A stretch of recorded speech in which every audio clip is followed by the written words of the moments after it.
ৰাঘৱ আহি আছে 27 অক্টোবৰ অসমৰ বিভিন্ন চিত্ৰগৃহত 27 অক্টোবৰ ৰিলিজ হ'ব ন তো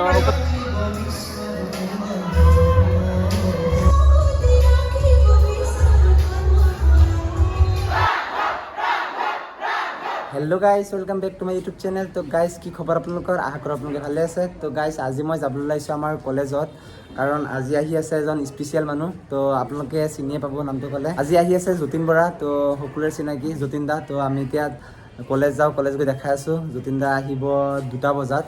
তো আমাৰ ক্লাছো আছে, ক্লাছ কৰি পিছতে দেখাই আছোঁ আপোনালোকক।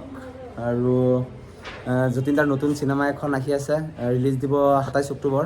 তো সকলোৱে চাব, ময়ো চাম 27 অক্টোবৰত। তো এতিয়া আমি আছোঁ এটা ৰুমত। তো এতিয়া সকলোৱে যাওঁ, ক্লাছ কৰোঁগৈ, ক্লাছ কৰি দেখাই আছোঁ।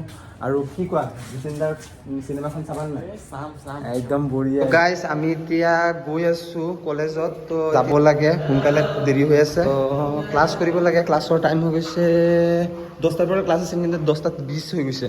তো এতিয়া সোনকালে গৈ আছোঁ। গাইজ আমাৰ ইয়াতে পাৰ্কিং কৰি দিছোঁ আৰু এতিয়া আমি গৈ আছোঁ খোজকাঢ়ি। ৰুমৰ ওচৰতে কলেজ, তো সেইকাৰণে আমি ইয়াতে পাৰ্কিং কৰি গৈ আছোঁ। আজি বাইক নিনিওঁ, আমি একেলগে 5টা গৈ আছোঁ। তো এনেকৈ খোজকাঢ়ি যাওঁগৈ, আৰু খোজকাঢ়ি যোৱাৰ মজাটোৱে বেলেগ। তো গাইজ আমি খোজকাঢ়ি যোৱাতে ষ্টাৰ্ট হৈ গ'ল বৰষুণ। এইটো কি কলনি বুলি কয়? কলনি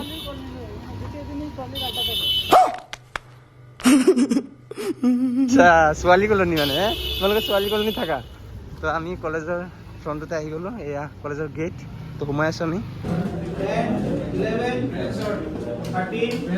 যতীন দা আহি আছে। কেনেকুৱা যতীন দা আহি আছে? কেনেকুৱা লাগি আছে? যতীন দা খোজকাঢ়ি আহিব। এইফালে খোজকাঢ়ি সেইকাৰণে বহি আছা? আমি চাম।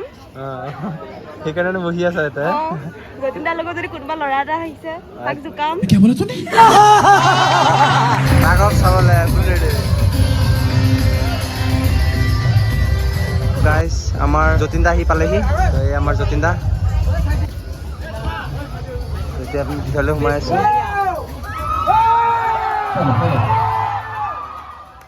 এয়া আমাৰ মাজত জনপ্ৰিয় অভিনেতা যতীন বৰা ডাঙৰীয়া, এটি বৃহৎ হাত চাপৰিলে। তো এয়া আমাৰ মাজত যতীন দা আহি পালেহি। তো এয়া চাওক, অঁ চবে আহিছে আমাৰ যতীন দা চাবলৈ। আৰু যতীন দাৰ চিনেমাখন চাবানে নাই? অসমীয়া ফিল্ম ছাপোৰ্ট কৰি চাওক, টিম আহিছে, যতীন দাৰ টিম, যতীন দাৰ ৱাইফো আহিছে। নিশিতা গোস্বামী বাইদেউ এখনি প্ৰণাম গামোচাৰে সম্বৰ্ধনা জনাব ছাত্ৰ একতা সভাৰ উপসভাপতি জয়দেৱ বৰাই।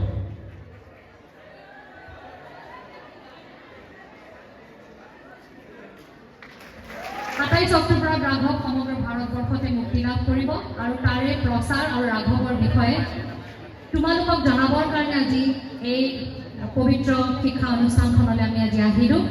যিহেতু তোমালোক নতুন প্ৰজন্ম, গতিকে তোমালোকৰ মাজত অসমীয়া চিনেমাৰ প্ৰচাৰ আৰু প্ৰসাৰৰ বাবে আজি আমি টিম ৰাঘৱ আহিছোঁ।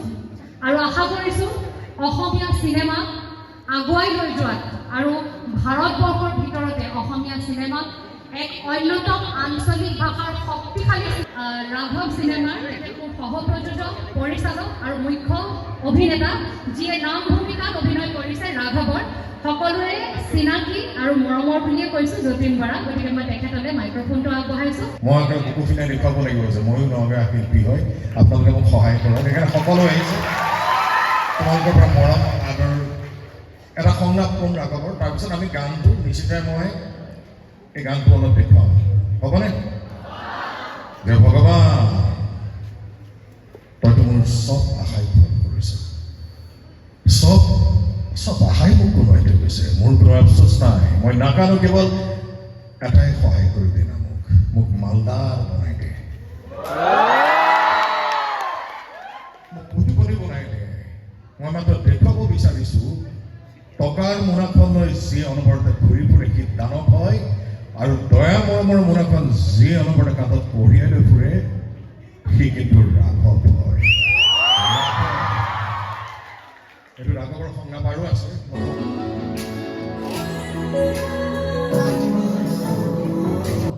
মা ও মা গানটো শুনিছে চাগে? এই গানটো প্ৰত্যেকেই নিজৰ মাক মনত পেলাব পাৰিব, যাৰ আছে। মোৰ নিজৰ মা নাই, কিন্তু এই গানটো চালে কি মোৰ মালে মনত পৰে। আজি যেনেকৈ কথা পাতি আছে, অভিনয় কৰিছোঁ, মোৰ নগাঁৱৰ কচুৰ পৰা মোৰ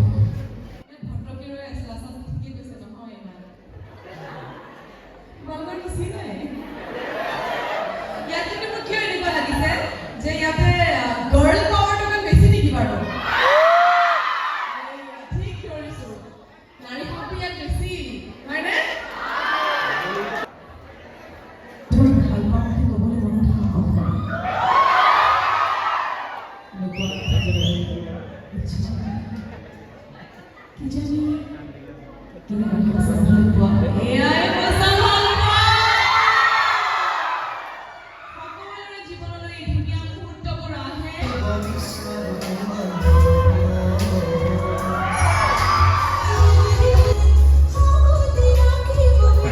পৰীক্ষাবিলাক হয় নহয় ইংৰাজীত সদায় আধা নহ'লে কেতিয়াবা এক অংকটো সেই এক কেতিয়াবা শূন্য এনেকৈ গৈ আছে এবাৰ তাৰ হিন্দী পৰীক্ষা আছে হিন্দী পৰীক্ষাত প্ৰশ্নখন দিলে প্ৰশ্নখন দেখি সি বহুত দেৰি পঢ়ি তাৰমানে মাথা চাথা মানে এণ্টেনা চিধা হৈ গৈছে আৰু গৈ পেলাই সি লিখিলে বহুত চিন্তা কৰি মাথা চাথা মাৰি লিখিলে এক নম্বৰ কা উত্তৰ नहीं নোৱাৰে 2 नंबर का उत्तर नहीं कारण দুটা नहीं 3 নম্বৰত তিনটা नहीं এনেকৈ গৈ শেষৰ প্ৰশ্নটো আছিল গৰুৰ বিষয়ে ৰচনা তো খুব ভাবি চিন্তি কি লিখিলে गाय मेरी माता है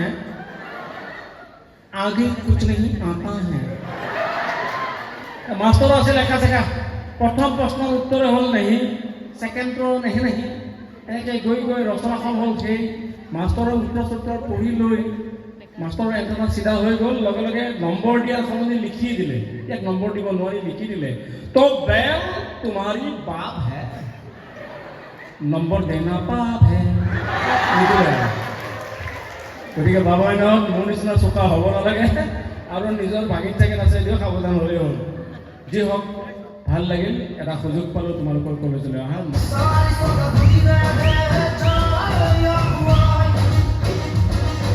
তোমালোকেও ভালকৈ ক্লাছটো কৰিবা চিনেমাও চাবা আমাৰ এখন বিশেষ দেই আশীৰ্বাদ কৰিবা যাতে ৰাঘৱ হিট হয় ধন্যবাদ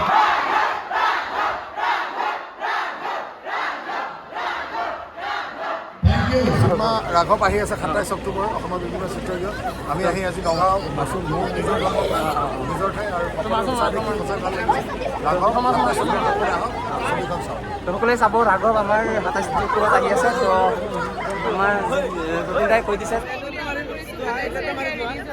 তো 27 অক্টোবৰত ৰিলিজ হ'ব ন তো সকলোৱে চাব ৰাঘৱ তো সেইকেইটা বাই বাই দি ইমান চিনেমাখন চাবা নে চাম 27 অক্টোবৰ ৰিলিজ হ'ব আপোনালোকেও চাব আমিও চাম তো এক্সাইটমেণ্টটো কেনেকুৱা বহুত আছে আমাৰ এতিয়া কলেজত আহিছে আৰু কলেজত যাব